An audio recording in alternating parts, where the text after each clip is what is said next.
এই চাকমা, মারমা, ত্রিপুরা, বাঙালি ভাই যারা আছে, এত পরিমাণে যে মানুষ মানে ভিডিওটা শেয়ার করছে, কমেন্ট, তখন তো আমাদেরকে বলে যাবা। তারপর আমরা চাই তুমি যেহেতু ভালো থাকো। তো গাইস, এই যে দেখতে পাচ্ছেন ওরা এখানে থাকবে, ওদের জন্য কত সুন্দর থাকার ব্যবস্থা। গাইস আসসালামু আলাইকুম। ওকে তো আপনারা চিনতে পাচ্ছেন, সেই ছোট ভাই। তো আমরা এখন চেঙ্গি ব্রিজ এলাকায় আছি। একটা আশ্রম থেকে ফোন আসছে যে তাকে তারা রাখতে চায়, তার টোটাল দায়িত্ব তারা নেবে। তো তারা আমাকে ফোন করেছিল, তো আমরা এখন তাকে আশ্রমে নিয়ে যাব। ততক্ষণ আপনারা আমাদের সাথেই থাকুন, আমরা আশ্রমে যাচ্ছি। ভালো লাগতেছে যে তাকে যে একটা আশ্রয় কেন্দ্রে দিতে পারবো, তারা তার দেখাশোনা করবে, দায়িত্ব নিয়েছে। আসলে আমার কাছে অনেক ভালো লাগতেছে। আমি জানি না যে আপনাদের কাছে কেমন লাগবে। সে টাইম টু টাইম খাবার পাবে, তাদের স্নেহ পাবে, আদর পাবে, চিকিৎসা পাবে। এটাই চেয়েছিলাম যে তাকে একটা প্রতিষ্ঠানে পৌঁছে দেবো। সাথে থাকেন। ওই যে একটা সেলুন পাইছি। দাদা ভালো আছেন? দাদা আমাদেরকে একটু হেল্প করতে হবে। যে দাদা না একটু না, ওইখানেই বসে থাকবো, এভাবে একটু নামো। দাদা এই যে আমার এই ভাইটাকে, তুমি দাঁড়াও ভাই আসতেছি। আমার এই ভাইটাকে একটু চুলগুলা কাটিয়ে দিতে হবে, ফিনিশিং। এই আসো দাদা, এই ভাইটাকে একটু চুলগুলা কাটিয়ে দিলে ওকে একটা আশ্রমে দিয়ে আসুন। তো এখন কষ্ট হলো।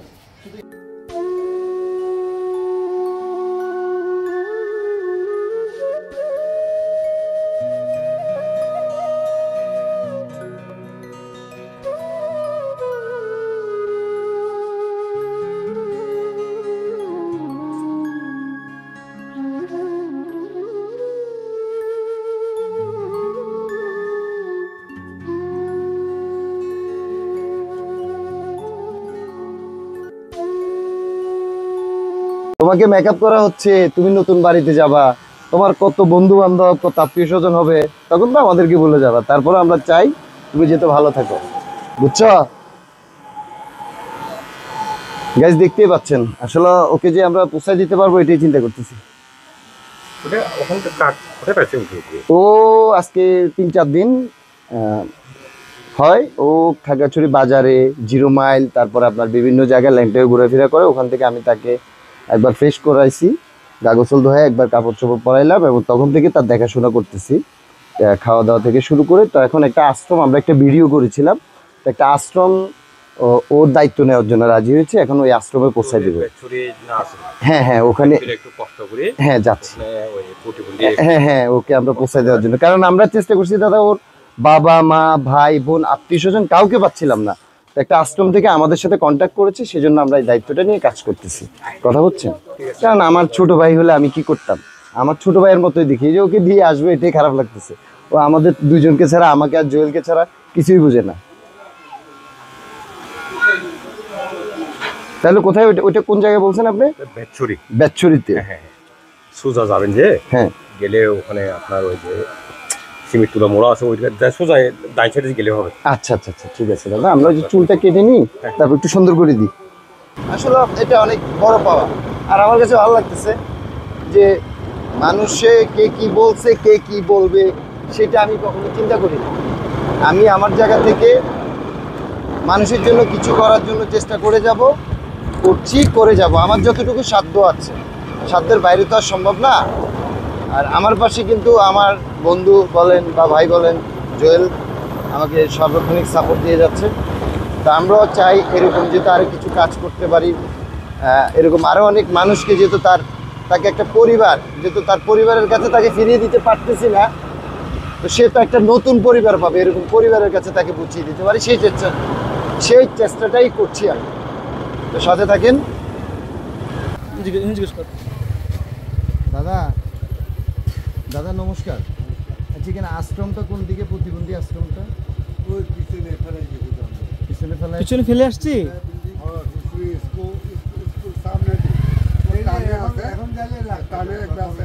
স্কুলের পাশে যাইতে ডান দিকে। আচ্ছা আচ্ছা আচ্ছা আচ্ছা, আসলে এমন একটা গাড়ি ঘুরাতে হবে। অবশেষে আমরা সেই প্রতিবন্ধী আশ্রমের এখানে চলে আসছি। কে আছে? দাদা আছে? একটু ডাক দেন তো। ভাইয়া একটু দেখি আমি বের নেমি, তুমি বসো, তুমি বসো, তুমি এভাবে বসো, তুমি এভাবে বসে থাকো, আমি নামাবো তোমাকে। তুমি আসো আসো আসো, এই আস্তে করে নামাও, আসো আসো। আসলে এই যে আমরা যে দাদার কাছে ওকে বুঝিয়ে দেওয়ার জন্য আসছি, ওই দাদাও কিন্তু প্রতিবন্ধী। তো আমরা জাস্ট দাদা শুয়ে আছে, আমরা দাদার সাথে আপনাদের কথা বলাই দিব, আমরা ওকে ওর বন্ধুদের কাছে ফিরে দিই, যে যারা আছে সবাই ওর বন্ধু। বসো। তো দাদা কেমন আছেন? ভালো আছেন? কতদিন আপনি এখানে? কতদিন কথা বলতে দাদা কথা বলতে পারেন? নমস্কার দাদা, কেমন আছেন? ভালো মোটামুটি আছে। কতদিন আপনি এখানে? আমি প্রায় ডিসেম্বর থেকে আসছি। আচ্ছা আচ্ছা, আমরা একজন আপনাদের একটা ছোট ভাই মনে করবেন, একজন প্রতিবন্ধী ভাই। ওর মাথায় একটু সমস্যা, আত্মীয় স্বজন আমরা খুঁজে পাইনি, কথা বলছেন তো একটু ওর দিকে খেয়াল রাখবেন, ওর একটু দেখাশোনা করবেন। নতুন এখানে সে যেহেতু আসছে। দাদার সাথে কথা বলছেন? হ্যাঁ হ্যাঁ, ওনার সাথে কথা হয়েছে, এখন আপনাদের কাছে একটু বুঝিয়ে দিয়ে যায়, এরপর ওনার সাথে আমি কথা বলবো। তো গাইস, এই যে দেখতে পাচ্ছেন ওরা এখানে থাকবে, ওদের জন্য কত সুন্দর থাকার ব্যবস্থা আছে, এবং খাওয়া দাওয়া সব কিছুরই ব্যবস্থা আছে। তো আমরা জাস্ট ওকে এই প্রতিষ্ঠানে বুঝিয়ে দিচ্ছি, পাশাপাশি দাদার সাথে কথা বলে আমরা আজকের জন্য বিদায় নিব। সাথে থাকেন, আর অল্প একটু কষ্ট দেবো আপনাদেরকে। গাইস, আমরা যে ছোট ভাইকে নিয়ে যে আশ্রমটাতে নিয়ে আসছি, সে তার নতুন অভিভাবক, নতুন গার্ডিয়ান ফিরে পেয়েছে। সেই নতুন গার্ডিয়ানের সাথে পরিচয় করাই দিব, সেই মহান ব্যক্তির সাথে আজকে আপনাদের পরিচয় করাই দিব, যিনি ফোন দিয়ে তার দায়িত্ব নেওয়ার জন্য আমাকে বলেছে। খুব মহান একজন ব্যক্তি, খুব ভালো মনের একজন মানুষ, তার সাথে আজকে পরিচয় করাই দিব। আসসালাম ভাইয়া। তো দাদা, আসলে আপনার ফোন পেয়ে আমরা তাকে আপনার কাছে নিয়ে আসছি। তার যে তো পৃথিবীতে কেউই নেই, আপনি জানেন। আচ্ছা, মূলত আপনি দাদা তার বিষয়ে কিভাবে জানলেন একটু? না, তার বিষয়ে তো ওই যে আপনার পেজের মাধ্যমে দেখছিলাম, ওই যে নজরুল ভাই পেজে, ওই উনি কি বলে যে কাপড় চোপড় ছাড়া, মানে আপনার উনি পরে আছে আর কি, যে রুমাইল এলাকায়। তো আপনারা ওনাকে কাপড় চোপড় দিলেন, ভাত টাত খাওয়া দিলেন। ওইটা বিভিন্ন মানুষ শেয়ার করার পরে আমার চোখে নজরে পড়ে আর কি। তো এরপরে ওই প্রিয়দর্শী দা নামে একজন র্যাবে চাকরি করেন, উনি বিষয়টা আমার সাথে শেয়ার করেছিলেন। এরপরে আপনাকে নক দিয়ে আর কি। তো আমাদের প্রতিষ্ঠানের নাম হলো স্বপ্ন প্রতিবন্ধী আশ্রম। তো আমরা স্বপ্ন প্রতিবন্ধী আশ্রমে কি বলবো, নিরাশ্রয় মানুষ যাদের আশ্রয় নাই কোথাও, এরকম প্রতিবন্ধীদেরকে নিয়ে আমরা কাজ করতেছি ওই এটা আর কি দাদা। তো গাইস, আসলে এই যে দাদা এবং আমরাও জানতে পেরেছি এই ছেলের পৃথিবীতে মা বাবা কেউই নেই। একটা দাদি ছিল, উনিও মানে মারা গেছে। তো এই দাদা সর্বশেষ আমাকে ফোন দিয়ে বললো যে দাদা, আমরা এই ছেলেটাকে আমাদের আশ্রমে আশ্রয় দিব এবং তার দেখভাল করব, তার সব খোঁজ খবর নেব। তো ওনার কথা শুনে আমি যে এত খুশি হয়েছি যে আমার এই ছোট ভাইটা তার নতুন বন্ধু পেয়েছে, গার্ডিয়ান পেয়েছে, অভিভাবক পেয়েছে। তো আমরা তাকে আজকে ওনার কাছে হ্যান্ড ওভার করলাম, আপনাদেরকে বলার জন্যই কিন্তু এই ভিডিওতে নিয়ে আসা। আর আপনারা সবাই আমাদের এই ভিডিওটা প্রচুর পরিমাণে শেয়ার করে দেবেন, আমরা যাতে এরকম আরও ভালো কাজ করতে পারি। আমার দাদার জন্য দোয়া করবেন, দাদা যাতে এরকম ভালো কাজ করতে পারে।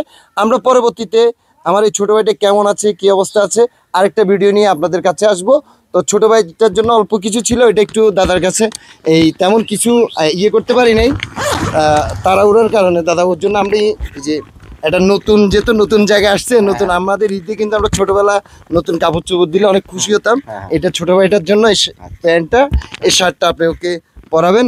আগের এক সেটও আমি দিছি। তো এটা আমার না, আসলে আমার এই ফলোয়ার, এই যে এই চাকমা, মারমা, ত্রিপুরা, বাঙালি ভাই যারা আছে, এত পরিমাণে যে মানুষ মানে ভিডিওটা শেয়ার করছে, কমেন্ট করছে, আসলে আমি বলে বোঝাতে পারবো না। আপনাদেরকে ধন্যবাদ দিয়ে ছোট করব না।